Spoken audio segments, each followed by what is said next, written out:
Halo pemuda Kabupaten Bogor, jadilah pemuda yang ceria, cerdas, inklusif, dan adaptif. Cerdas melihat peluang-peluang yang ada, adaptif harus kita menyesuaikan diri dimanapun kita berada. Adaptif kita harus bersatu bersama di dalam lingkungan kita yang ada. Kita harus bisa menyesuaikan diri, seperti duduk sama rendah, berdiri sama tinggi. Jadilah pemuda yang selalu bersama-sama membangun Kabupaten Bogor. Salam pemuda ceria.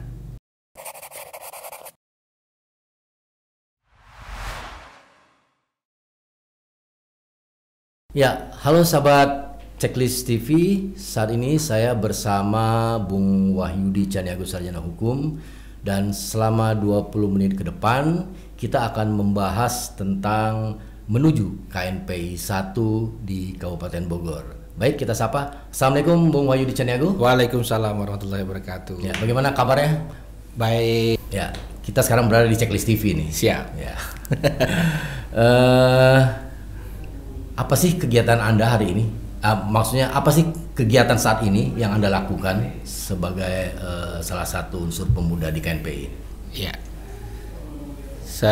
Untuk saat ini yang saya lakukan bicara kepemudaan adalah karena memang jabatan saya sebagai bendahara KNPI Kabupaten Bogor, otomatis mencoba merapikan atau mengadministrasikan apa yang menjadi kewajiban saya terkait dengan tata pengelolaan keuangan kepemudaan. Itu yang saya lakukan. Sekaligus juga saya mencoba memberikan mindset kepada teman-teman bahwasannya berorganisasi itu harus memiliki produk. Ya. Jadi produknya itu adalah berupa administratif yang memang dilakukan oleh mereka berkegiatan. Jadi kalau memang berorganisasi itu tidak lepas dari produk yang berbentuk namanya administrasi, ya, untuk mereka melaksanakan kegiatan-kegiatan mereka, otomatis di situ. Karena di PDKNPI saat ini dengan programnya ada pembinaan terhadap organisasi kepemudaan oleh PKOKP, di mana memang memberikan istilahnya stimulan lah ya, kepada setiap organisasi setiap tahun. Nah, pemberian stimulan itu kan tidak semata-mata untuk digunakan begitu saja, tanpa harus ada juga pertanggungjawabannya. Makanya saya sebagai bendahara di KNPI mencoba memberikan edukasi kepada teman-teman organisasi bahwasanya menggunakan boleh, bereksistensi boleh, tapi harus juga bertanggung jawab. Jadi kita coba memberikan mindset kepada para teman-teman itu bagaimana kita bertanggung jawab atas apa yang kita gunakan. Tidak seenak-enaknya. Tidak seenak-enaknya saja. Ya ibaratnya karena KNPI itu ada bantuan stimulan dari pemerintah, ya namanya dana APBD, ya harus dipertanggungjawabkan. Stimulan itu diberikan pada saat kegiatan saja atau memang rutinitas per bulan kepada karena memang ada pagunya yang sudah kita tetapkan selama 1 tahun gitu. Ya relatif setidaknya bisa membantu mereka bernapas lah dalam menjalankan kegiatan organisasi. Ya. Gitu. Kegiatan KNPI sendiri selama ini seperti apa sih? Ya, kalau kegiatan KNPI selama ini karena di periode Ketua Fikri saat ini memang luar biasa ya, diterpa dengan COVID-19. Ya. Jadi memang selama COVID-19 ini kegiatan kita lebih banyak bersosial kepada masyarakat, dan juga kita membantu pemerintah dalam rangka memutus mata rantai dan pencegahan COVID-19. Bagaimana bertahan di tengah pandemi COVID kali ya? Iya, bagaimana mengedukasi masyarakat, mengedukasi para pemuda, bagaimana mereka, apalagi mereka itu yang memang biasanya bekerja, akhirnya dia juga PHK besar-besaran. Ya, kami coba membantu masyarakat, mengedukasi masyarakat bagaimana bahayanya itu tidak mengikuti protokol kesehatan. Ya. Kita tahu juga bahwa masa periode kepengurusan KNPI ini sudah mulai berakhir ya? Sudah berakhir? Ya. Kapan berakhir? Secara SK kita itu akan berakhir per tanggal 31 Juli 2022. Karena masa bakti kita selama 3 tahun, kita dilantik waktu itu per tanggal 31 Juli 2019. Berarti bursa pencalon sudah mulai bermunculan nih? Wah, luar biasa. Nah, Anda sendiri apakah ingin ikut dalam bursa pencalonan ini atau membiarkan begitu saja? Iya. Karena memang saya adalah bagian dari keluarga besar DPD KNPI dan saat ini saya dipercaya sebagai pendamping ketua saat ini Bung Fikri. Seyogyanya memang saya mengikuti kontestasi tersebut. Karena kenapa?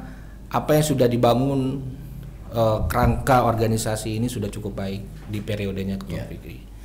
Amat disayangkan apabila kerangka yang sudah baik ini akan runtuh begitu saja.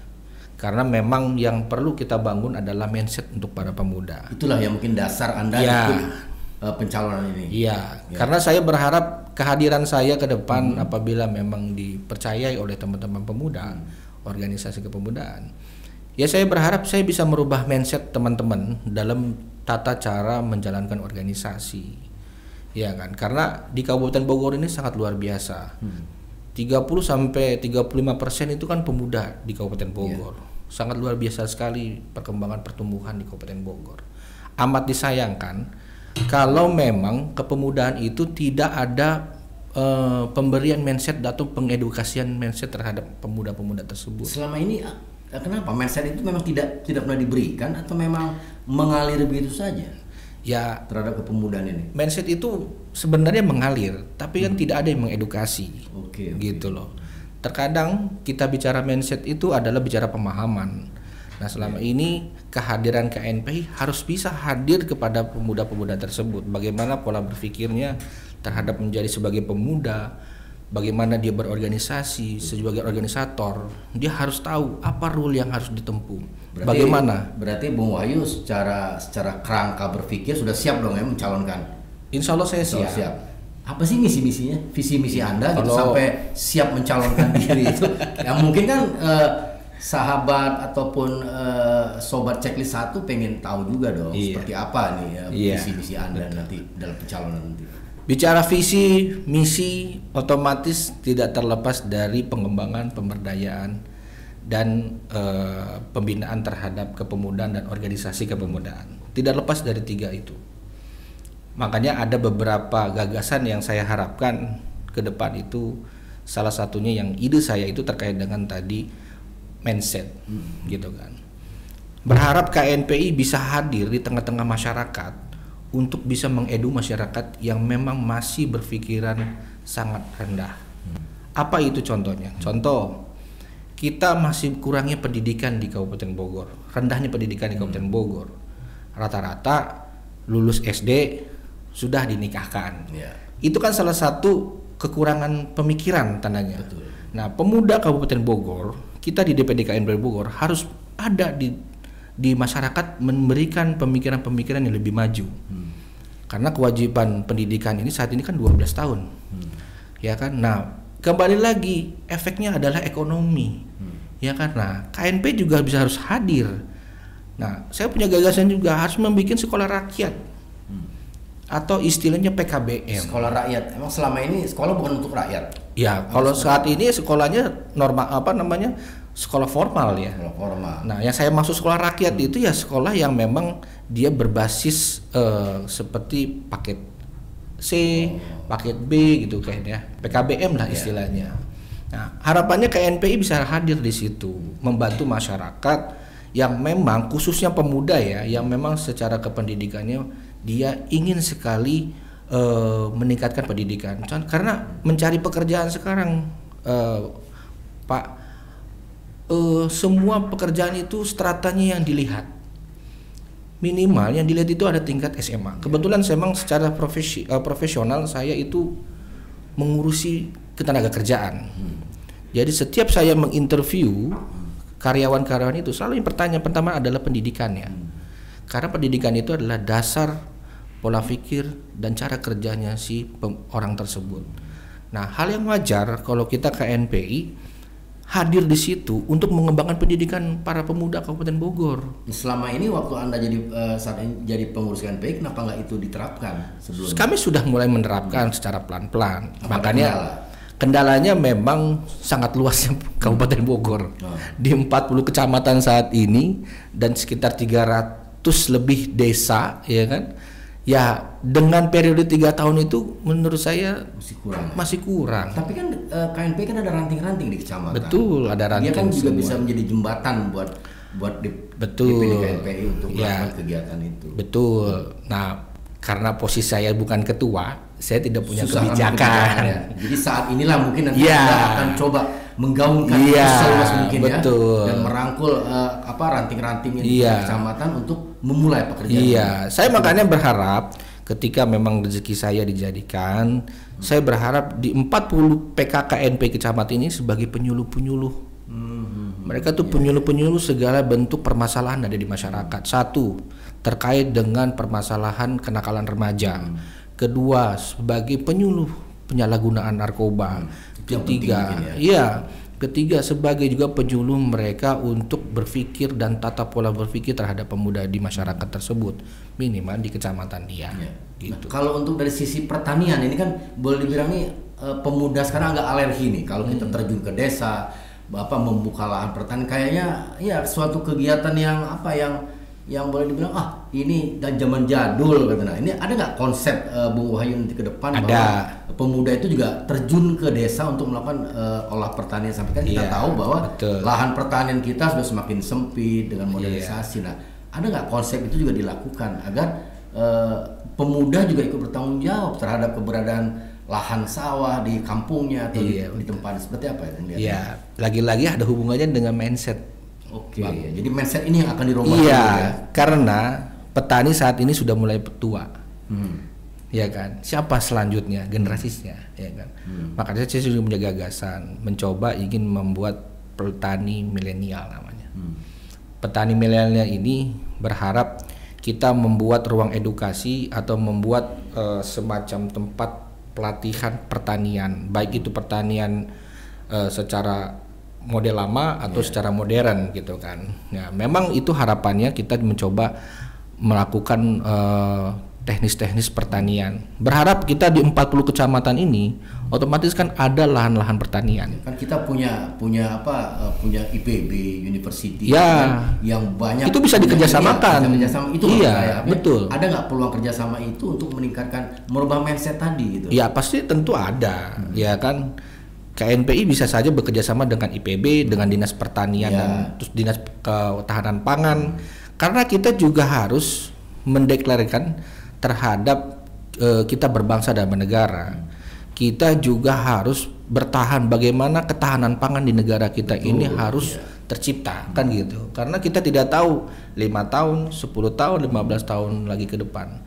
Jangan sampai kita beras saja harus ekspor impor kan gitu. Nah, kita berharap dimulai dari Kabupaten Bogor, kita coba bikin petani milenial tersebut, ya kan? Bagaimana pemuda itu mau terjun menjadi petani, minimal dia menjadi petani di rumah tangga dia sendiri, begitu. Ya kan? Kalau memang dia tidak bisa menjadi petani untuk masyarakat banyak, minimal dia menjadi petani di rumah dia sendiri. Bagaimana dia cocok tanam, membuat sayur-sayuran, membuat lahan pekarangan. Iya, begitu. Nah, itulah yang saya bilang tadi. Harus dibentuk juga pola pikir kepada pemuda tersebut gitu. Harapannya seperti itu. Secara teknis segala macam ya mungkin saya sudah siapkan juga kerangka acuannya seperti apa dan siapa yang harus dikerjasamakan gitu kan. Karena jujur saja di pemerintahan itu setiap tahun itu yang saya tahu memiliki bantuan bibit dan segala macamnya, iya kan. Dan ada juga perusahaan swasta yang memang selalu membantu petani untuk memberikan bibit secara gratis. CSR-nya. Iya. Kenapa nggak kita manfaatkan gitu? Pemanfaatan ini belum optimal ya. Iya betul. Kenapa nggak kita manfaatkan? Mumpung memang pemuda Kabupaten Bogor kita sedang bangkit-bangkitnya, ya kan kita kan menuju era emas ke depan gitu.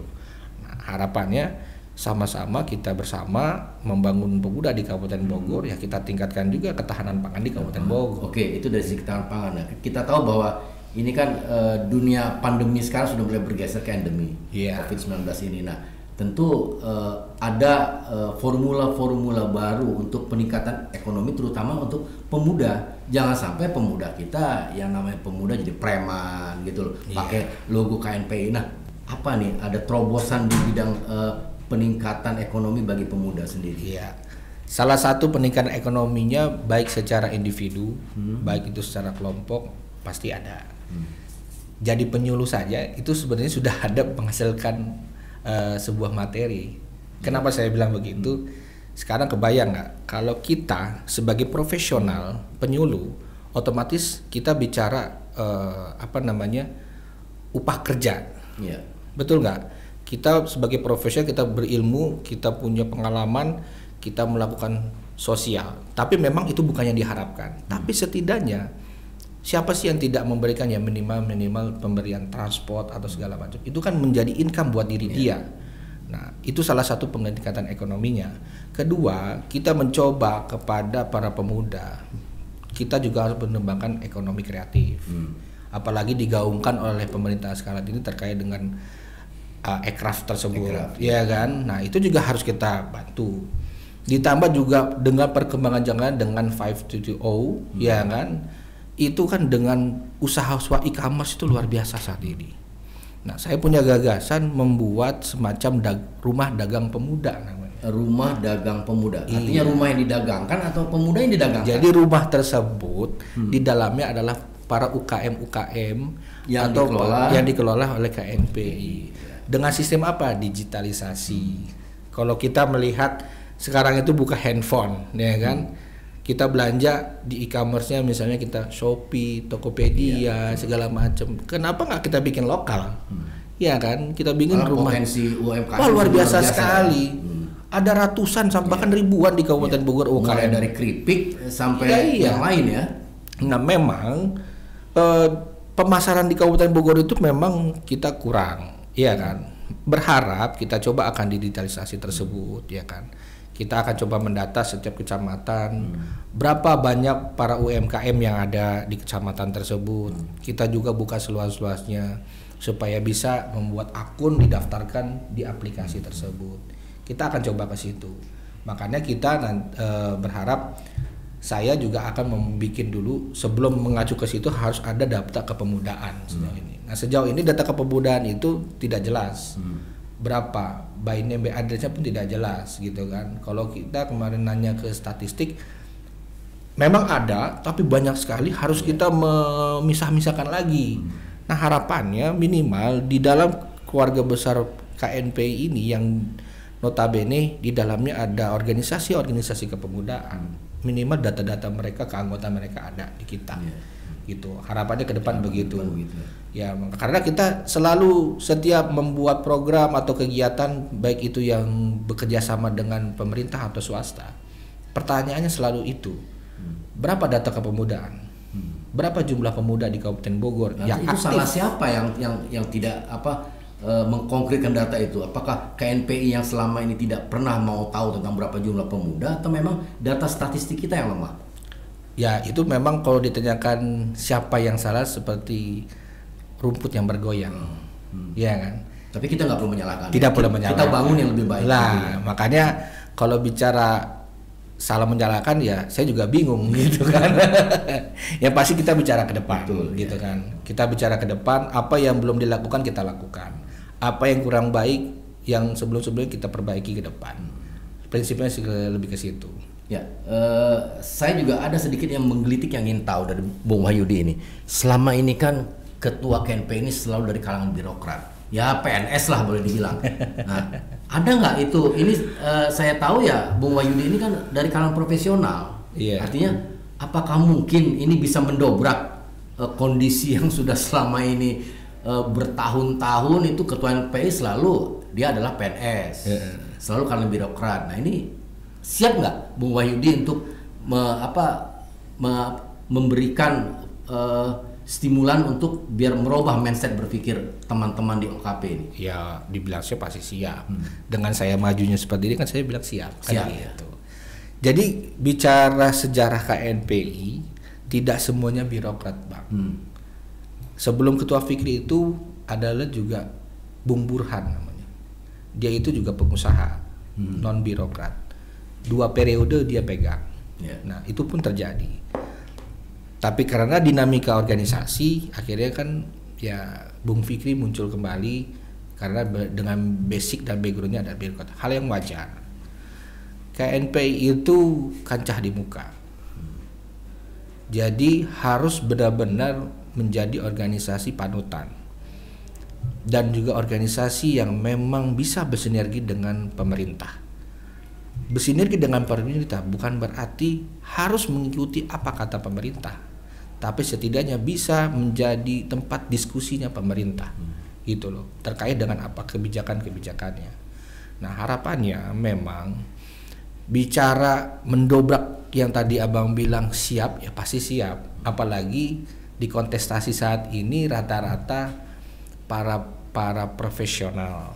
Memang ada satu semi birokrat namanya. Nah, ya itu tergantung pilihan gitu kan.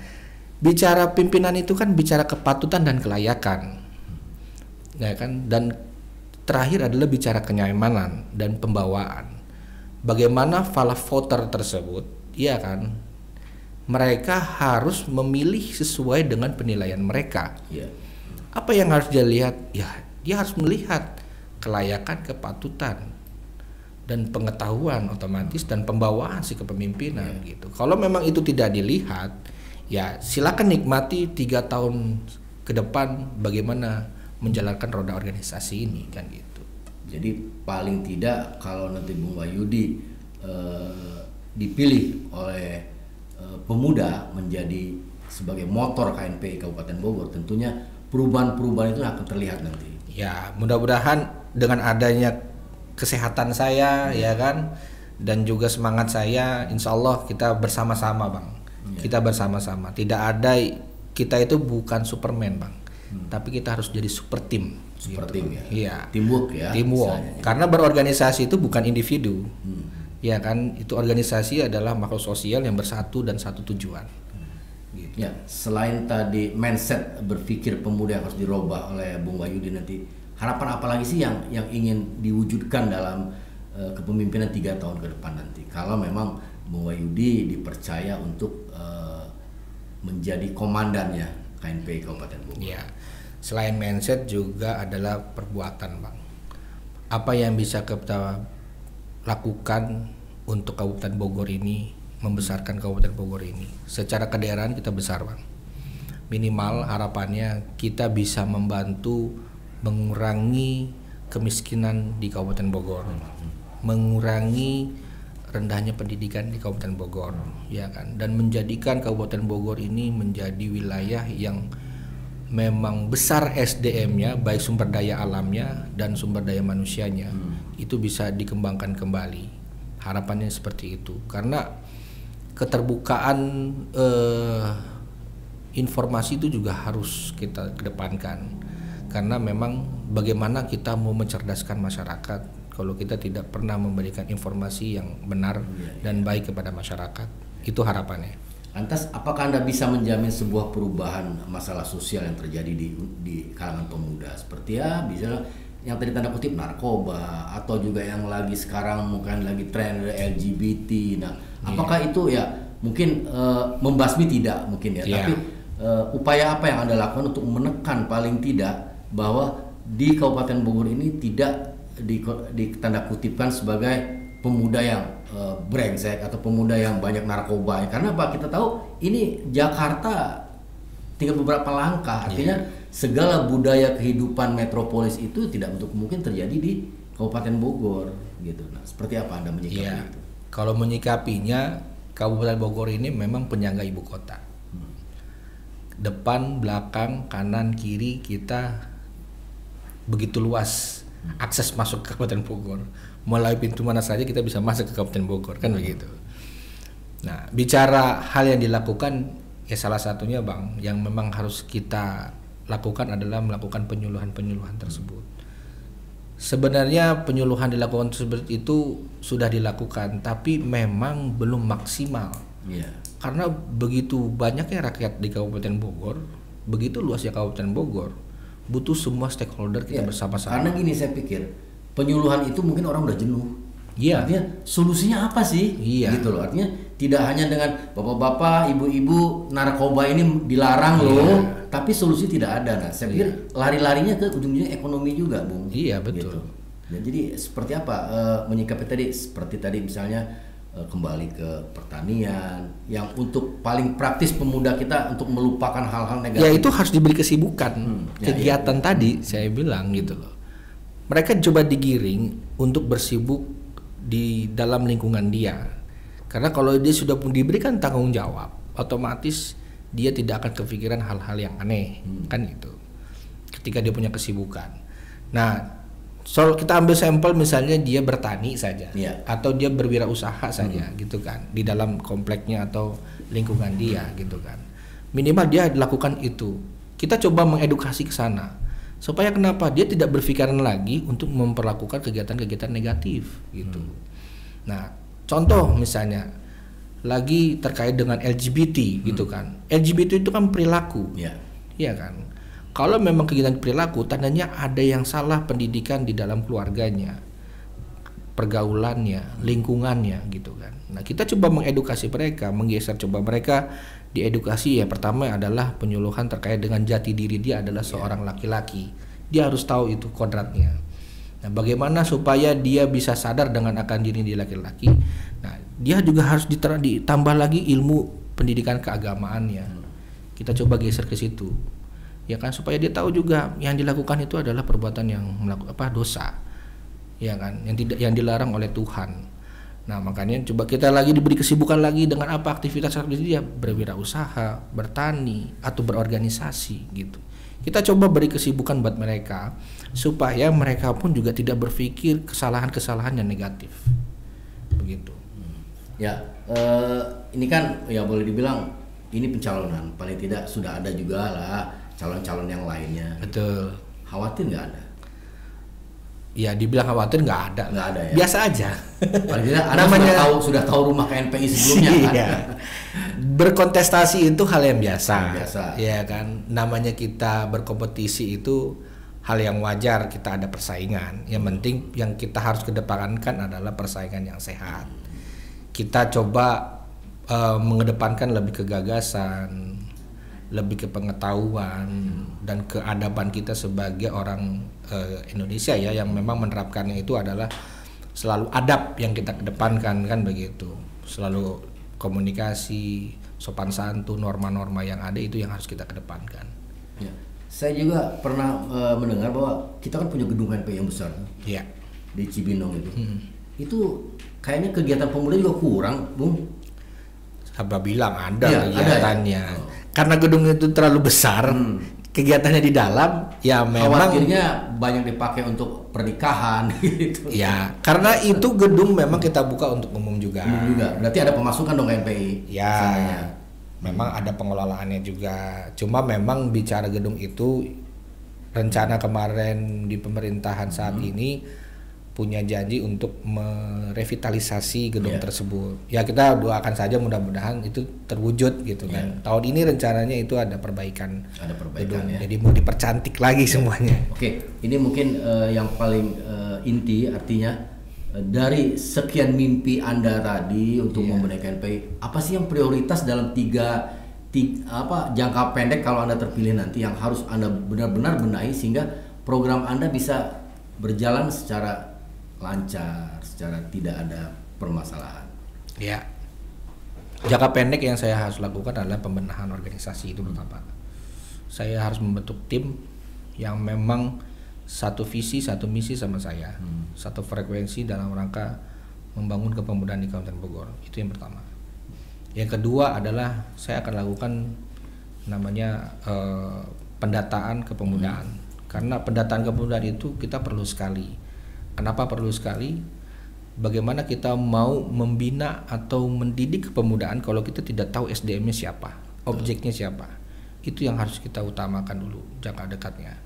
Ketiga, baru kita bicara pengembangan organisasi.